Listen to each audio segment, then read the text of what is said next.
Looking for a startup job that fits you perfectly? Your tribe helps you discover, apply, and land startup jobs that matches your skills. Find your tribe with your tribe today. ஒரு அரசியல் சார்பற்று நடக்கின்ற மாநாடு. யாரெல்லாம் ஆன்மீகத்தின் மீது நம்பிக்கை வைத்திருக்கின்றார்களோ, யாரெல்லாம் முருகன் மீது நம்பிக்கை வைத்திருக்கின்றார்களோ,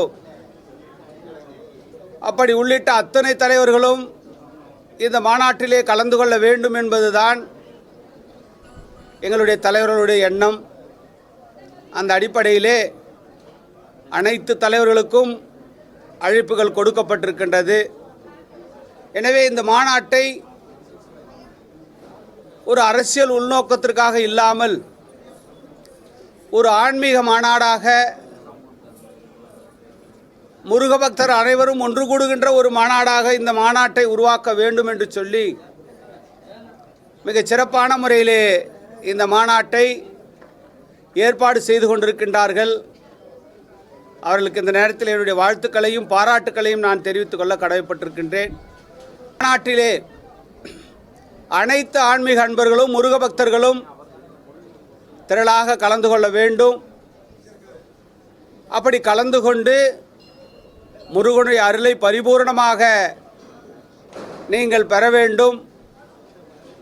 ஏனென்றால் இந்த நாட்டில் இருக்கின்ற மக்கள் அமைதியாகவும் நிம்மதியாகவும் மகிழ்ச்சியோடும் வாழ வேண்டும் என்பதுதான் இன்றைக்கு எங்களுடைய அமைப்பினுடைய அடிப்படை நோக்கமாக, அடிப்படை தத்துவமாக இன்றைக்கு இருந்து கொண்டிருக்கின்றது. அதை செயல்படுத்துகின்ற வகையிலே தான் இந்த மாநாடு மிகச் சிறப்பான முறையிலே நடைபெற்று கொண்டிருக்கின்றது.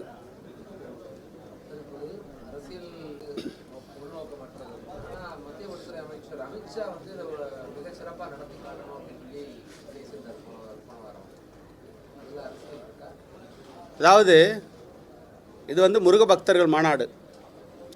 அவர் ஆன்மீகத்தில் ஆழ்ந்த நம்பிக்கை கொண்டவர் அமித்ஷாஜி அவர்கள். அப்படி இருக்கும்பொழுது இந்த மாநாடு சிறக்க வேண்டும் என்பதிலே ஆன்மீக அன்பர்கள் எங்கெங்கெல்லாம் இருக்கின்றார்களோ அவர்கள் எல்லாருக்கும் இந்த மாநாட்டுடைய எதிர்பார்ப்பு இருக்கின்றது. அதனால் அனைவரும் இந்த மாநாட்டிலே கலந்து கொள்ள வேண்டும், சிறப்பாக அமைய வேண்டும் என்று சொல்வதிலே தவறு ஒன்றும் இல்லை. அவர் ஒரு ஆன்மீக அன்பராக அதை பொதுமக்களிடத்திலே கோரிக்கை வைத்திருக்கிறாரே தவிர, நீங்கள் அவரை ஒரு பிஜேபியினுடைய தலைவராகவோ அதை பார்ப்பது என்பது அபத்தமானது.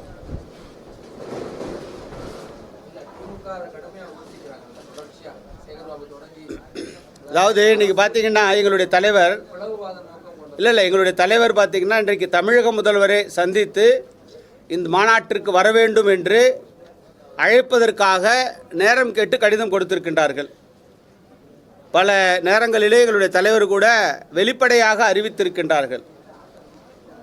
எங்களுக்கு நேரம் கொடுத்தா நாங்கள் சந்தித்து நாங்கள் முதல்வரையும் அழைப்பதற்கு தயாராக இருக்கின்றோம் என்று சொல்லியிருக்கின்றார்கள். அதற்கு தயாராக இருக்கின்றார்கள், எந்த நேரம் தயாராக இருக்கின்றார்கள். ஆனால் இதுவரையிலே அவர்களுக்கு நேரம் ஒதுக்கப்படவில்லை. அதனால் நாங்கள் அதுக்காக அந்த கட்சி இந்த கட்சி இல்லை. இன்றைக்கி பார்த்திங்கனாக்கா நம்முடைய எதிர்க்கட்சி தலைவர் மரியாதைக்குரிய ஐயா பழனிசாமி அவர்களுக்கு அழைப்பு கொடுக்கப்பட்டிருக்கின்றது. மரியாதைக்குரிய சகோதரர் அண்ணன் சீமான் அவர்களுக்கு அழைப்பு விடுக்கப்பட்டிருக்கின்றது. மரியாதைக்குரிய ஆன்மீகத்தில் ஈடுபாடாக இருக்கின்ற மரியாதைக்குரிய நடிகர் ரஜினிகாந்த் அவர்களுக்கு அழைப்பு விடுக்கப்பட்டிருக்கின்றது. இப்படி மரியாதைக்குரிய பாமகவுடைய தலைவர் அவருடைய இளைய தளபதி மரியாதைக்குரிய அன்புமணி அவர்களுக்கு அழைப்பு விடுக்கப்பட்டிருக்கின்றது. இப்படி அத்துணை கட்சியுடைய தலைவர்களுக்கும் அழைப்பு விடுக்கப்பட்டிருக்கின்றது. அவர்கள் எல்லாம் இந்த மாநாட்டிலே கலந்து கொள்ள வேண்டும் என்பதுதான் எங்களுடைய நோக்கமே தவிர, இந்த அமைப்பினுடைய நோக்கமே தவிர தனிப்பட்ட முறையிலே யாரையும் ஒதுக்க வேண்டும் என்பது இந்த மாநாட்டுடைய நோக்கம் அல்ல.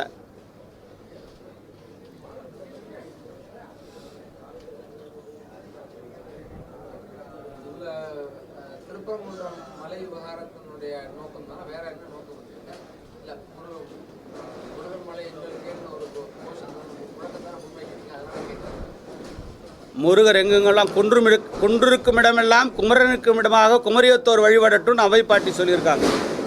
இன்றைக்கி நேற்று இல்லை, பல்லாயிரம் ஆண்டுகளுக்கு முன்பாகவே எங்கெங்கெல்லாம் குன்று இருக்கின்றதோ, இன்றைக்கி பார்த்தீங்கன்னா இந்த அறுவடை வீடும் பார்த்தீங்கன்னா முருகர் எல்லாமே இந்த மலையில் தான் அமர்ந்திருப்பார். மலையில் தான் இருக்கும். முருகன் கோயிலுனாலே அதுக்கு சிம்பிளே மலை தான்.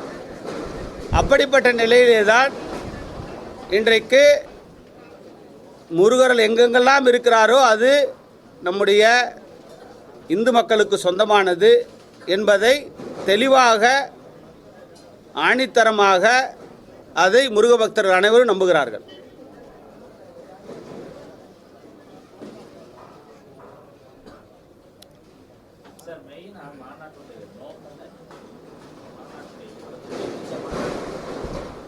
புரியல.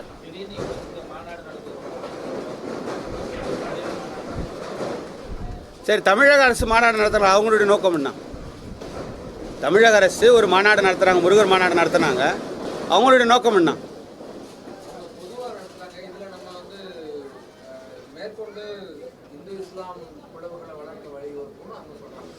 கிடையாது. அவங்க எந்த நோக்கத்தோடு அந்த மாநாடு நடத்தினாங்களோ அதே நோக்கத்துக்காக தான் இந்த மாநாடு நடத்தப்படுகின்றது. தமிழக அரசு எந்த நோக்கத்தோடு மாநாடு நடத்தினாங்களோ அதே நோக்கத்தோடு தான் இந்த மாநாடு நடத்தப்படுகின்றது. பிளவை ஏற்படுத்தணுன்ற நோக்கமோ எண்ணமோ எங்களுடைய அமைப்புக்கு இல்லை. மக்கள் ஆன்மீகத்தின் மீது பற்றுள்ளவர்களாக இருக்க வேண்டும். நம்முடைய தமிழருடைய பண்பாடும் கலாச்சாரமும் பாதுகாக்கப்பட வேண்டும். இதுதான் இந்த மாநாட்டுடைய நோக்கம். பண்பாடு கலாச்சாரம் பாதுகாக்கப்பட வேண்டும்.